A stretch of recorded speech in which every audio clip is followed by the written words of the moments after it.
So let me talk a little bit about sin and how we understand sin and how this has to do with how we understand racism as Christians.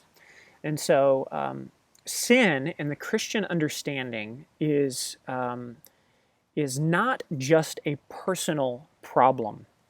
Sin is indeed a personal problem. So let me make sure we know we agree on that I can sin by making the willful decision to disobey God. I can sin by deciding to be cruel to my neighbor or to be unjust. When we come to God and we ask for forgiveness, it's often for those sins that we have been a part of willfully. And when we receive forgiveness from God, we often are most aware of the forgiveness that we've received for the things we've done willfully, right?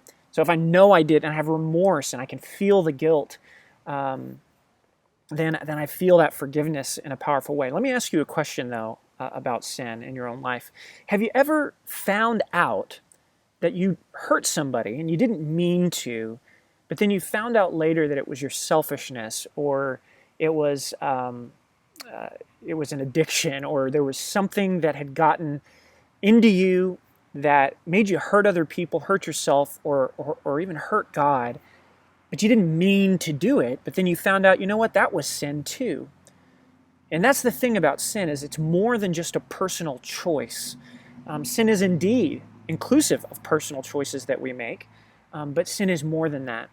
So sin can be so many things about us that maybe we didn't even realize were there. And that's why sin is such a problem. That's why when we come to Jesus, when we're asking for forgiveness, sometimes we have to say things like, you know, God, here's what I know that I've done, but I know there's stuff that I think and that I do to others, to you, that isn't right, that I don't even know yet is a sin.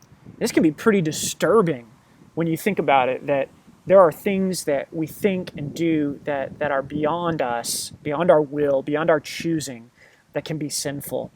And yet this is clearly in our Christian theology that, in fact, you could say in some way that most of the sin we're a part of is the sin that is not conscious to us. It's the sin that we did not choose. And the Bible's very clear that evil and that sin is far bigger than our individualistic issue. And actually, it's individualism, something that's very powerful in American thinking and our culture, that has turned sin into an individual problem.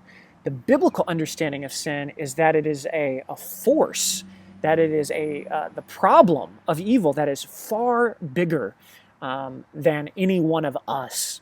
And so when we seek forgiveness from sin, we're not only seeking forgiveness for the things that we have done willfully on purpose against God and our neighbor and ourselves, we are asking to be rescued from the clutches of sin as a force that is over and against humanity and our relationship with God and one another.